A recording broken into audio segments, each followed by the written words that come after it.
Dando continuidade, então, entramos agora na parte de recurso relacionada à legitimidade, tá? Recursal. A legitimidade recursal, ela está lá no artigo 996 do CPC. Vamos dar uma lida no 996 do CPC, tá? Para identificar quem tem legitimidade. Olhem só o que diz o 996.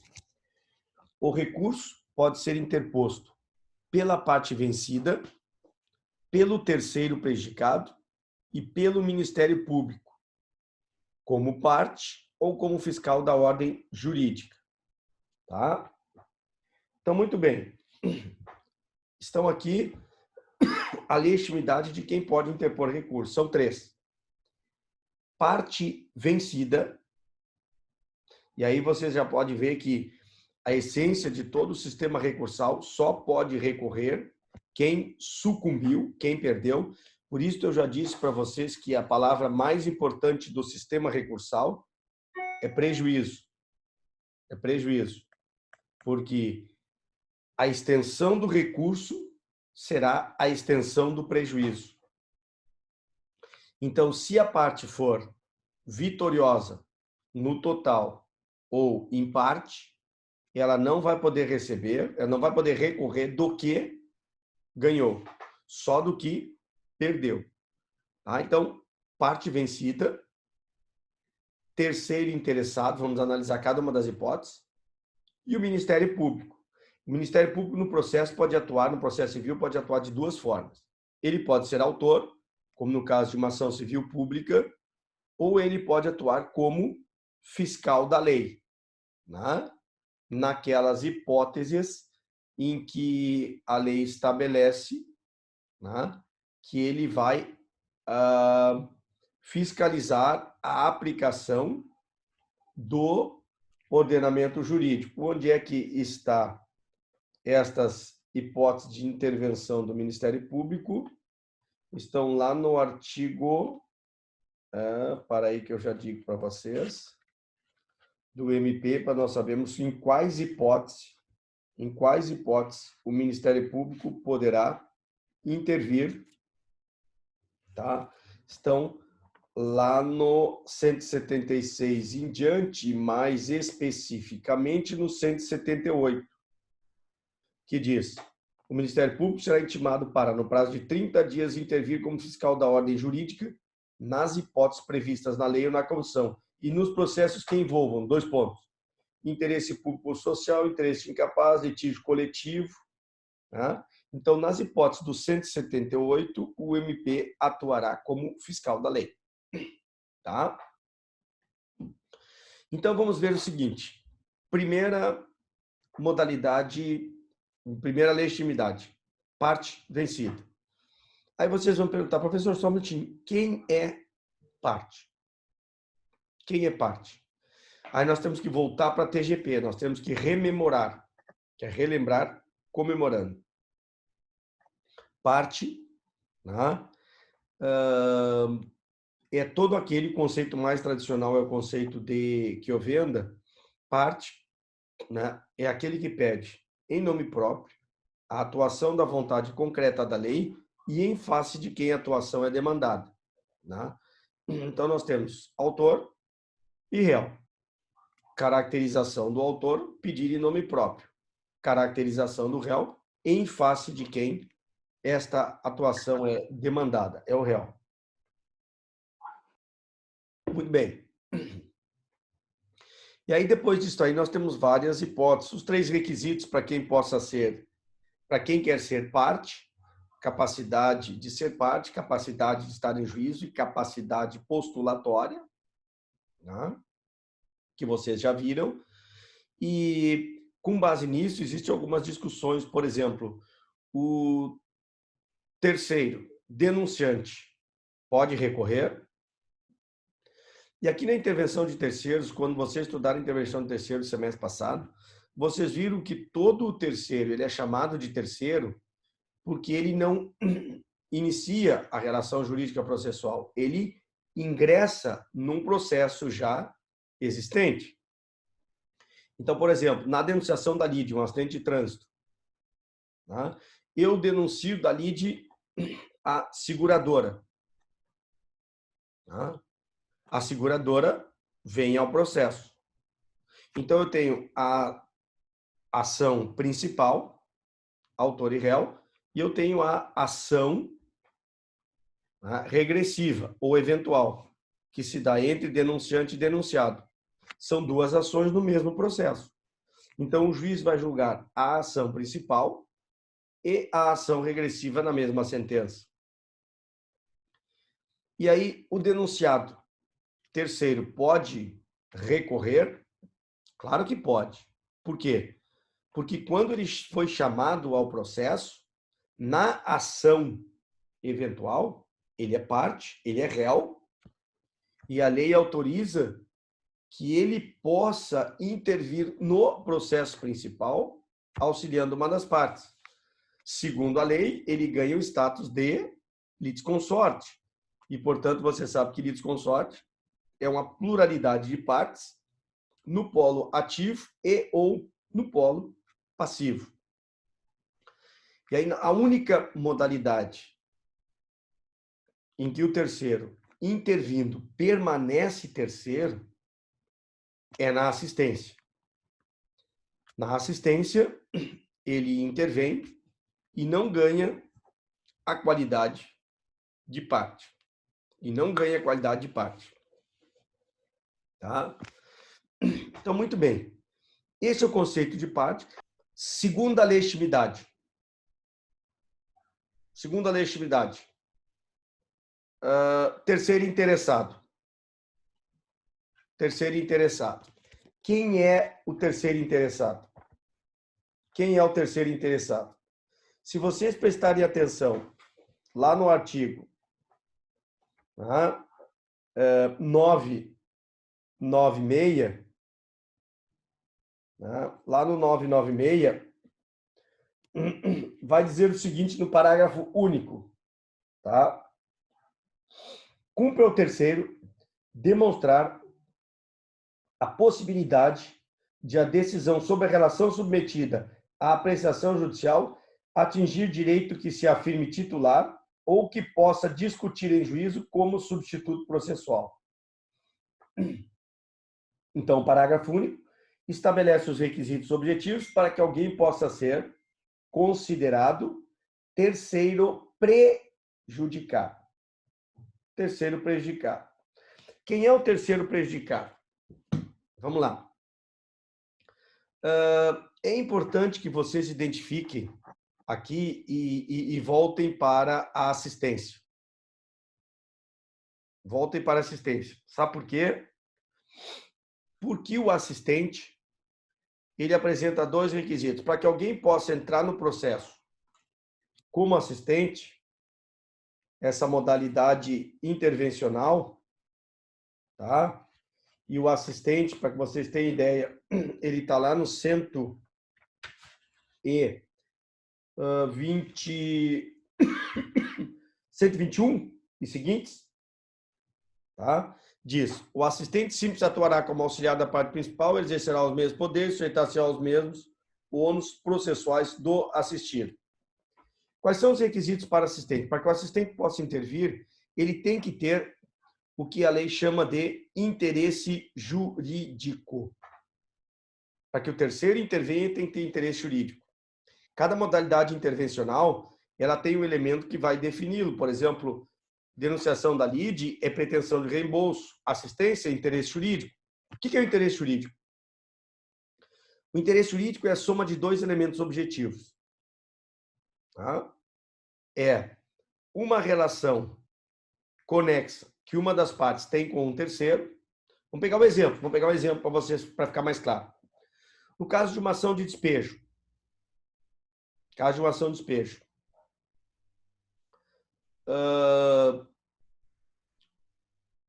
onde há sublocação, ou uma ação de despejo acumulada com ação de cobrança e há um fiador. Este fiador ou o sublocatário, ele vai poder intervir no processo. Ele pode intervir no processo. Por que ele pode intervir no processo? Ele pode intervir no processo para auxiliar o assistido. Quais são os requisitos para que ele possa intervir? Ele tem que ter interesse jurídico. O que significa o interesse jurídico? Significa que tem que existir uma relação jurídica conexa entre uma das partes, pode ser autor ou réu, e o terceiro. Tem que haver uma relação jurídica conexa. E esta relação jurídica conexa, ela tem que estar sujeita na assistência a sofrer o que a doutrina chama de efeitos indiretos ou reflexos. Por quê? Porque como ele não é parte, ele não vai sofrer os efeitos diretos. Ele vai sofrer os efeitos indiretos. Por quê? Porque se o sublocador perder a ação, porque ele é a parte legítima, porque ele está no contrato de locação, quem é que terá que desocupar o imóvel? O sublocatário. Então, indiretamente, ele é alcançado. E ele pode intervir. Ele está na iminência de sofrer os efeitos indiretos. Na assistência simples, na litisconsocial, você sabe que ele intervém e assume a qualidade de parte, porque o direito material que se discute também pertence a ele. Então, vejam bem, esses dois elementos objetivos, relação conexa e efeitos indiretos ou reflexos, legitimam o terceiro, o assistente, a intervir. O que é o terceiro prejudicado? Aqui é muito interessante, agora é um pouquinho mais complexo, porque vejam bem, o artigo 120, onde é que está aqui, os territórios sobre bancos especiais. A assistência não que aprende para coisas por exemplo de. Então, bem, o 121. O assistente atuará como auxiliar para exercer os mesmos poderes e sujetar-se aos mesmos ônus. Parágrafo único. Sendo revel ou qualquer outro modo omisso, ele será considerado substituto processual. Tá? 122. A assistência simples não obsta que a parte principal reconheça a procedência dos pedidos, desija, transija, etc. e tal. Mas olha o 119 anterior. O 121 é assistência simples. 119. Parte geral da assistência diz: pendendo o caso entre duas ou mais partes, o terceiro juridicamente interessado, 119, em que a sentença seja favorável a uma delas, poderá intervir no processo para assisti-lo. Então, está aí os dois requisitos: existência de uma causa e interesse jurídico, que nós já vimos, são os dois elementos objetivos. E o parágrafo único do 119 diz o quê? A assistência será admitida em qualquer procedimento, em todos os graus de jurisdição.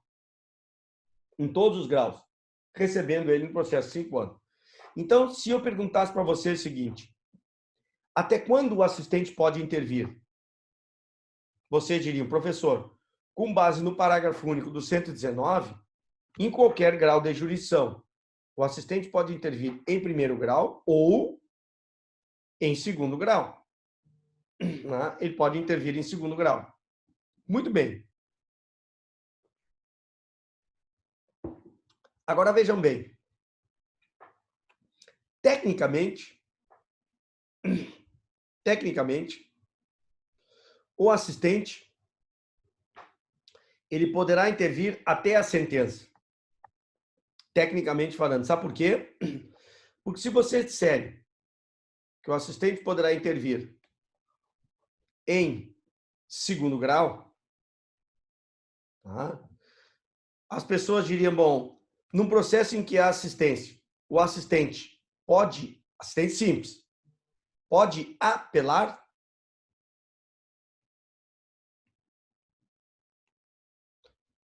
O assistente vai poder apelar. Mas não porque é parte vencida. E sim porque é terceiro juridicamente interessado. Certo? E sim porque é terceiro juridicamente interessado. Então, o que é o terceiro juridicamente interessado? É aquela pessoa que, por exemplo, não quis intervir em primeiro grau. Então, um fiador, no caso de uma ação de cobrança, disse, olha, eu vou deixar o devedor se defender. Tá? E aí, o devedor perde a causa. Perde a causa. Aí o fiador disse, opa, agora a coisa complicou. Então, o fiador pode dizer o seguinte, agora eu quero entrar no processo. Mas é depois da sentença. Depois da sentença, ele não poderá entrar como assistente.